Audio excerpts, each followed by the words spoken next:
Mi familia me negó apoyo porque no tenía lo necesario. Invirtieron en mi primo, y su negocio fracasó. Ahora que mi empresa es un éxito, intentan llamarla el negocio familiar. Esta es la historia completa. Cuando publiqué esta historia nunca pensé que tanta gente se iba a identificar con ella. Pero si estás aquí, probablemente entiendes lo que se siente cuando tu propia familia te mira a los ojos y te dice, sin decirlo, que no eres suficiente. Yo solo quiero sacar esto de mi pecho, porque llevo años cargándolo. Si alguna vez sentiste que tu familia creyó más en un extraño que en ti, esta historia es para ti. Mi nombre es Javier, tengo 34 años, y crecí en una familia donde el emprendimiento era prácticamente un apellido. Mis padres, Marcus y Elena, administraban múltiples negocios, bienes raíces, tiendas minoristas, sociedades de inversión. No eran multimillonarios, pero tenían suficiente dinero como para que yo nunca pasara hambre ni viera una factura vencida sobre la mesa. Y por supuesto, en una familia así, había expectativas. Muchas. Desde pequeño, si no ibas a heredar un negocio, al menos tenías que crear uno. Y no hablo de vender limonada en la calle. Hablo de un imperio. Algo digno del apellido. Pero yo no quería seguir los pasos familiares. Mi obsesión siempre fueron las computadoras. Comenzó cuando tenía 14 años y por accidente hackeé el servidor de mi escuela tratando de borrar unas detenciones injustas. No solo funcionó, también despertó algo en mí. La sensación de moverme en un mundo invisible, entenderlo, modificarlo. Era poder. Poder real.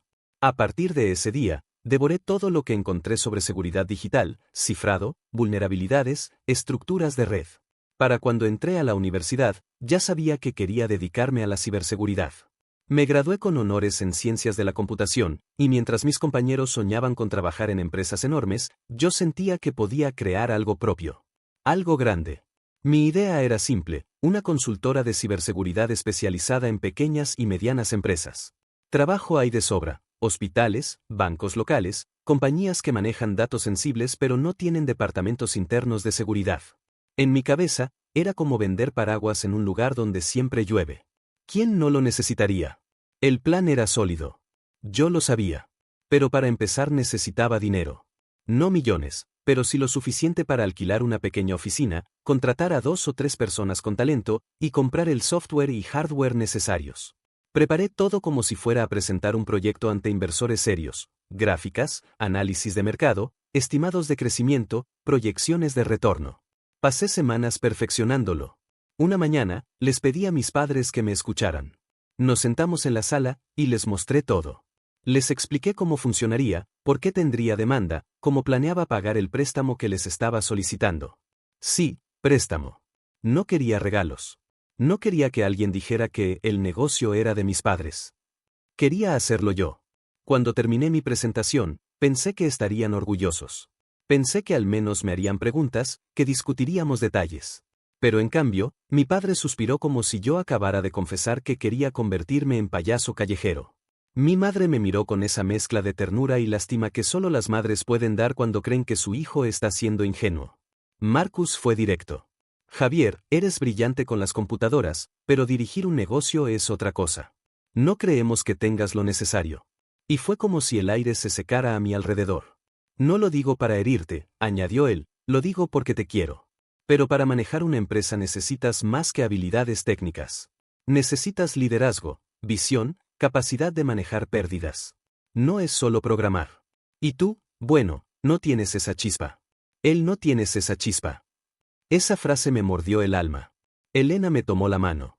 Cariño, no queremos que fracases. Sería tirar dinero. No queremos verte sufrir. Me quedé helado.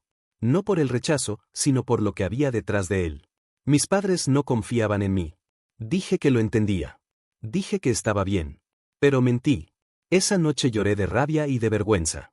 Era mi propio sueño, mi trabajo, mi plan, y aún así, no era suficiente. Pasó un mes.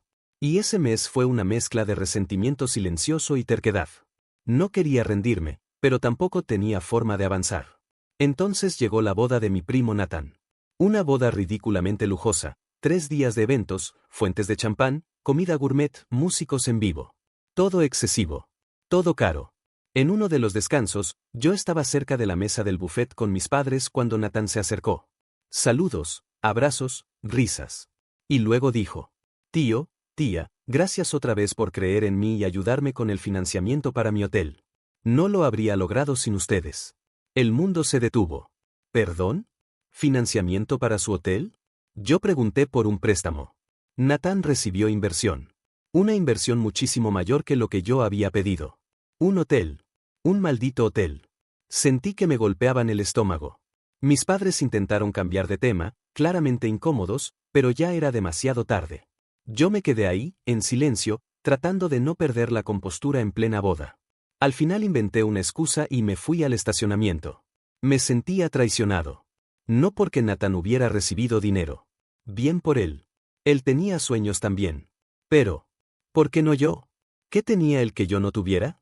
¿Por qué mis padres estaban dispuestos a apostar fuerte por mi primo, pero no por mí, su propio hijo? Mientras estaba sentado afuera, con la corbata aflojada y el corazón hecho un nudo, apareció mi abuela, Clara. Y si hay algo que debes saber es que las abuelas tienen ese superpoder extraño de saber cuando estás mintiendo, incluso cuando no has dicho una palabra. Javier, ¿qué haces aquí? Me preguntó. ¿Por qué no estás adentro? Y como si fuera un niño pequeño otra vez, me derrumbé. Le conté todo. No pude contener nada. Ella escuchó en silencio, sin interrumpir, sin juzgar.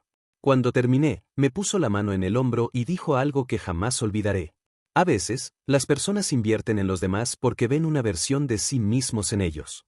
Tu padre seguramente ve en Nathan la forma en que él era de joven. Pero eso no significa que tú no seas capaz. Solo significa que eres diferente. Y lo diferente asusta. Tomó mi mano. Eres brillante, Javier. Trabajas duro, piensas diferente. Vas a construir algo increíble. Pero será en tus propios términos, no en los de ellos. Era un cliché de abuela. Pero justo el que yo necesitaba. Al día siguiente seguía sintiéndome como si caminara dentro de una nube. Entre motivación y tristeza. Estaba en mi apartamento, en mi sofá viejísimo, cuando sonó el teléfono. Era mi abuelo, Henry. Él no es de los que llaman para ver cómo estás, así que enseguida asumí lo peor. Cuando contesté, su voz era tranquila. Todo está bien, Javier. Solo quiero que vengas un momento. Hay algo que necesito hablar contigo. No entendí nada, pero obedecí. Cuando llegué, mi abuela me abrió la puerta con esa sonrisa cálida que solo las personas que han vivido mucho pueden dar. Me condujo al estudio de Henry. Él estaba sentado en su silla favorita, y en cuanto entré, se levantó para abrazarme. Ese abrazo rompió algo dentro de mí. La tensión, la rabia, el sentimiento de abandono, todo se aflojó un poco. Henry no dio vueltas. Tu abuela me contó lo que pasó, dijo. Y quiero que escuches algo. Yo comencé mi primer negocio con una furgoneta vieja y un préstamo pequeño. Todos creían que iba a fracasar. Pero no lo hice. ¿Sabes por qué? Negué con la cabeza. Porque alguien creyó en mí. A veces, un solo aliado es todo lo que necesitas para encender un imperio. Abrió un cajón, sacó un talonario y escribió algo. Luego me entregó el cheque. No diré la cantidad exacta, pero no era dinero de bolsillo. No era todo lo que necesitaba, pero era suficiente para empezar. Suficiente para respirar. Suficiente para creer nuevamente. Y así, con el corazón latiendo fuerte, salí de esa casa sabiendo que mi vida acababa de cambiar. En ese momento no lo sabía, pero esa ayuda sería la chispa que prendería un fuego que mi familia jamás imaginó. Salí de la casa de mis abuelos con el cheque guardado en la cartera como si fuera dinamita. Me temblaban las manos. No sabía si estaba más emocionado o aterrado. Había pedido a mis padres que creyeran en mí, y dijeron que no. Pero aquí estaba mi abuelo, ofreciéndome algo que ellos no pudieron, confianza. No pensaba malgastarla. Los días siguientes fueron un torbellino. Saqué una libreta, escribí todo lo que necesitaba, taché lo que era innecesario y me puse a buscar opciones que encajaran en ese presupuesto. Encontré una oficina diminuta en un edificio viejo del centro, pero tenía buena iluminación, un espacio para 3 escritorios y un pequeño cuarto que podía convertir en sala de servidores. Para mí era suficiente. Firmé el contrato temblando, pensando, esto está pasando. Esto es real. Después vino el proceso de reclutamiento. Yo no podía contratar a grandes expertos, así que busqué recién graduados igual de obsesionados que yo. Las primeras personas en unirse fueron Diego y Liam, 2 chicos que habían sido compañeros de universidad, nerds como yo, brillantes y con la energía de quienes todavía no saben que la vida puede golpearte fuerte. Cuando les describí mi visión, aceptaron casi sin pensarlo. No podemos pagarte mucho al principio, advertí. No importa, respondió Diego. Si fallamos, fallamos juntos. Pero si ganamos, también ganamos juntos. Con ese pequeño equipo, comencé a construir lo que sería Sentinel Code, mi empresa de ciberseguridad. Los primeros 3 meses fueron una locura. Yo hacía de programador, diseñador, gerente, vendedor y técnico de soporte. Dormía en la oficina muchas noches, comiendo comida rápida, revisando correos a las 3 de la mañana, configurando servidores hasta que se me entumecían los dedos. Diego y Liam igual. No hubo quejas. No hubo dudas. Había un fuego dentro de nosotros. Al principio, conseguir clientes fue casi imposible. Las empresas pequeñas no querían gastar dinero en algo que no entendían. Los clientes potenciales me decían lo mismo una y otra vez. No creemos que una empresa tan nueva pueda protegernos. ¿3 empleados? Suena poco profesional. ¿Cuántos años llevan funcionando? Yo mentía. 13 meses, 8, 6. Pero nadie mordía. Hasta que un día llegó la llamada que lo cambió todo. Una clínica privada pequeña, Clínica Valle Azul, sufrió un intento de ataque ransomware. Nada grave, pero lo suficiente para asustarlos. Les ofrecí un análisis gratuito. Lo aceptaron. Trabajamos toda una noche revisando sistemas, parchando vulnerabilidades, instalando nuevas protecciones, reforzando accesos. Terminamos al amanecer, agotados pero orgullosos. 3 días después, la clínica me llamó para firmar un contrato mensual. Nuestro primer cliente real. Cuando recibí ese correo, no lloré. No grité. Solo me quedé mirando la pantalla unos segundos, en silencio, y luego me reí. La risa más liberadora que había tenido en años. Con ese primer contrato, otros comenzaron a llegar. Una escuela privada, una agencia de seguros, una empresa de transporte. Todos pequeños contratos, pero eran nuestros contratos. Sentinel Code empezaba a respirar. Pero la historia no estaría completa sin el giro que nunca vi venir. Era diciembre, casi 9 meses después de que comenzamos. Yo estaba saliendo de la oficina con mi abrigo y una taza de café frío cuando recibí una llamada desconocida. Contesté sin pensar. ¿Javier? Reconocí la voz enseguida. ¿Nathan? Mi primo. Oye, sé que ha pasado tiempo. ¿Podemos hablar? Yo dudé, pero accedí. Nos reunimos en una cafetería cerca de su hotel. Cuando llegó, parecía haber envejecido 10 años en unos meses. Ojeras profundas, expresión pesada. Sin decir una palabra, supe que algo andaba mal. El hotel, comenzó, frotándose la cara. No va bien. En realidad, está al borde de la quiebra. Me quedé en silencio. No por maldad, sino porque no sabía qué decir. Nathan respiró hondo. Los tíos, tus padres, están preocupados. Muy preocupados. Invirtieron mucho y, bueno, necesitan ayuda. Y yo pensé, quizá tú podrías revisar nuestros sistemas. Tal vez ahí haya parte del problema. Mi cerebro dio vueltas. ¿Mis padres? ¿Necesitando ayuda?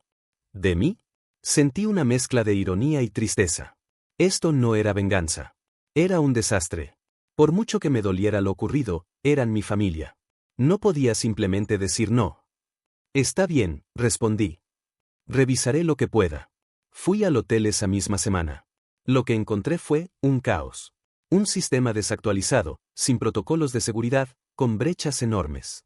No era de sorprender que estuvieran perdiendo reservas, recibiendo ataques menores y teniendo fallas constantes. Era un milagro que no hubiera sido peor. Trabajé 3 días seguidos. Cuando terminé, reuní a Nathan y al gerente del hotel. Les expliqué todo. Les mostré el plan para estabilizar los sistemas. Les dejé claro que necesitaban personal fijo de ti. No cobré nada. No quería su dinero. Una semana después, recibí un mensaje de mi madre. Tu padre y yo queremos verte, ¿puedes venir a cenar el domingo?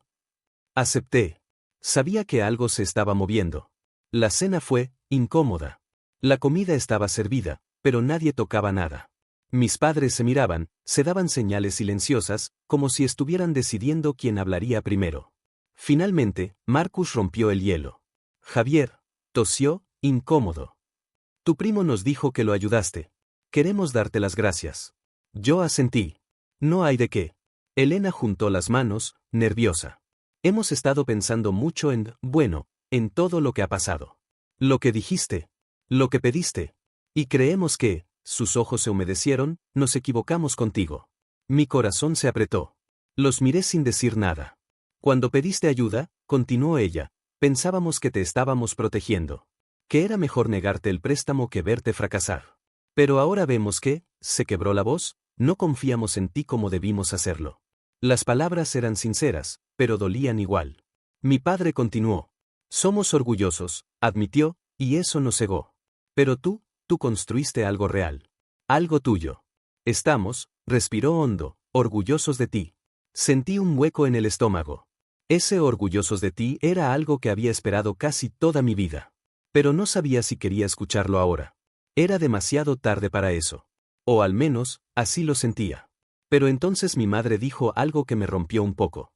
Hijo, queríamos invertir en Natán porque creímos que era lo más seguro. No porque lo quisiéramos más. Lo hicimos por miedo. Nada más. En cambio contigo temíamos perder dinero y perderte a ti si fallaba. Eso dolió. Me enojó.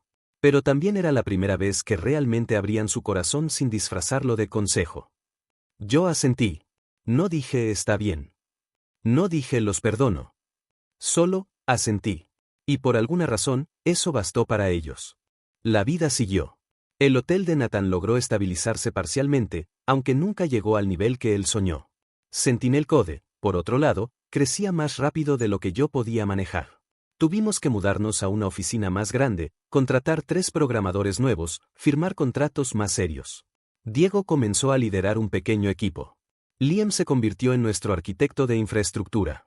Y yo ya no era solo el chico que programa y corre de un lado a otro. Era CEO. Un CEO cansado, estresado, siempre ocupado. Pero un CEO. Y durante todo ese tiempo, mis padres observaban desde lejos. A veces con orgullo. A veces con vergüenza. A veces con esa mezcla extraña de admiración y culpa. Pero nunca dijeron nada más. Nunca volvieron a tocar el tema del préstamo. Nunca volvieron a mencionar a Natán. Yo tampoco. Un día, unos 11 meses después de esa cena, recibí un correo que hizo que mi corazón se disparara. Asunto: propuesta de contrato Banco Continental. Un banco grande. Muy grande. El tipo de cliente que podía cambiarlo todo. Nos querían entrevistar. Nos querían evaluar. Querían ver si Sentinel Code era lo suficientemente estable como para manejar la seguridad de parte de su red interna. Era una oportunidad gigantesca. Pasé semanas preparando la presentación. No dormí casi nada. Practiqué frente al espejo. Preparé informes, estadísticas, demostraciones técnicas. Diego y Liam trabajaron como locos conmigo. El día llegó. Entramos a la sala de juntas del banco con trajes alquilados, laptops recién limpias y la sensación de que estábamos a punto de saltar desde un acantilado. Pero entonces, cuando me senté, vi algo que me heló la sangre. En la mesa, frente a mí, estaba mi padre. Marcus. Él trabajaba como asesor externo en varios proyectos de inversión, pero nunca imaginé que estaría involucrado en este banco. Nunca. Lo miré. Él me miró. Y en ese instante, no supe si quería salir corriendo o demostrarle que había cometido el peor error al dudar de mí. Marcus no dijo nada. Solo asintió, serio. Yo respiré hondo, abrí mi laptop y comencé la presentación. Y ese momento cambió mi vida para siempre. Nunca en mi vida había sentido tanto peso sobre mis hombros como en esa sala. La mesa era demasiado larga, la iluminación demasiado blanca, las miradas demasiado fijas. No era solo una presentación. Era una prueba.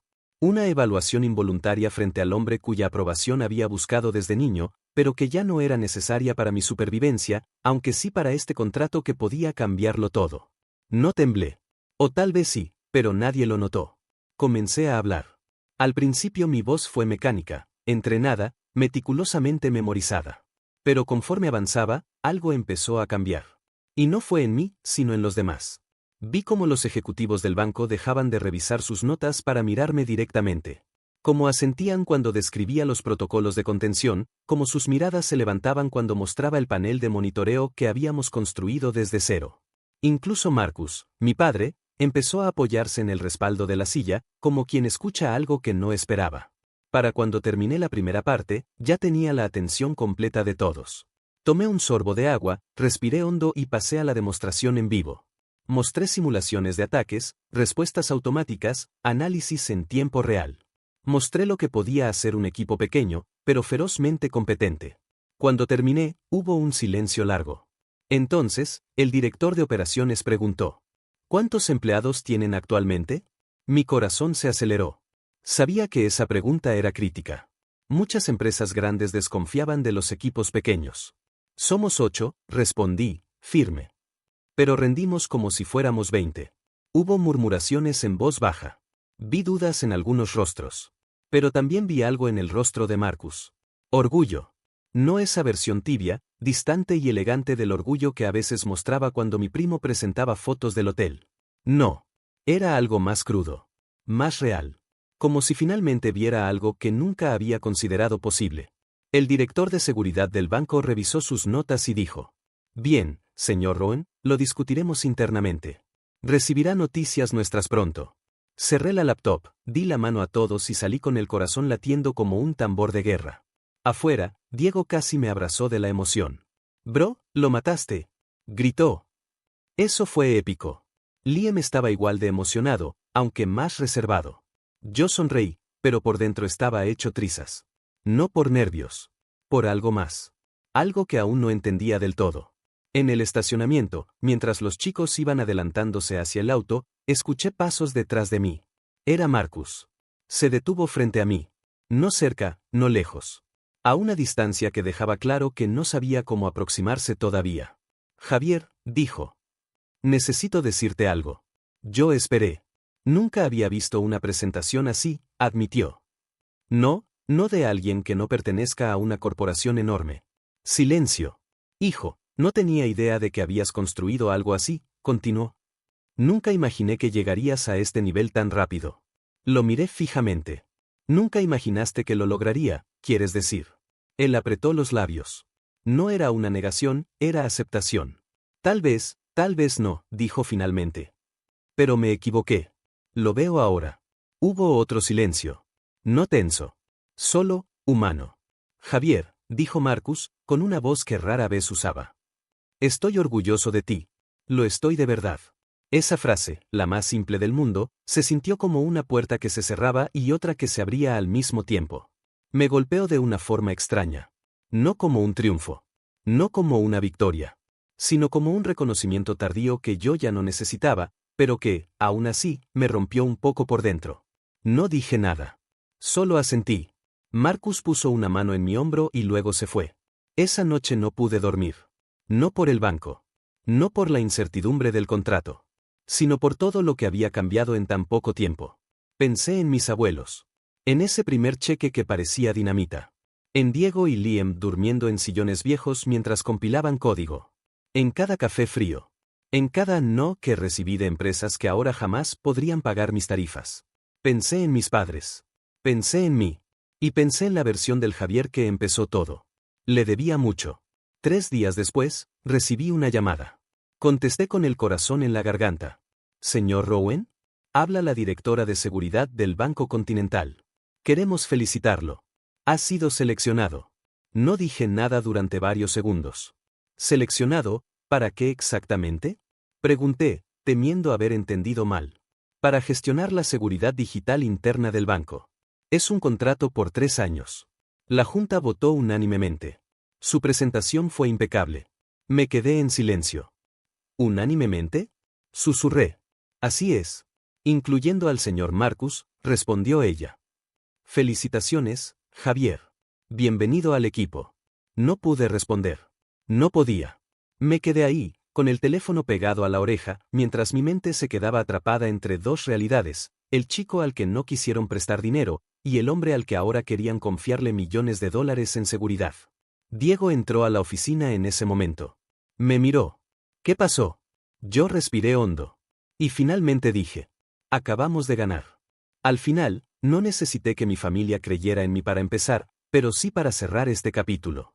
Construí mi empresa con trabajo, desvelos y gente que apostó por mí cuando nadie más lo hizo.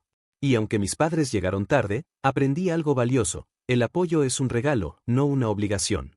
Lo importante es que mi historia no empezó con su confianza, pero terminó con la mía.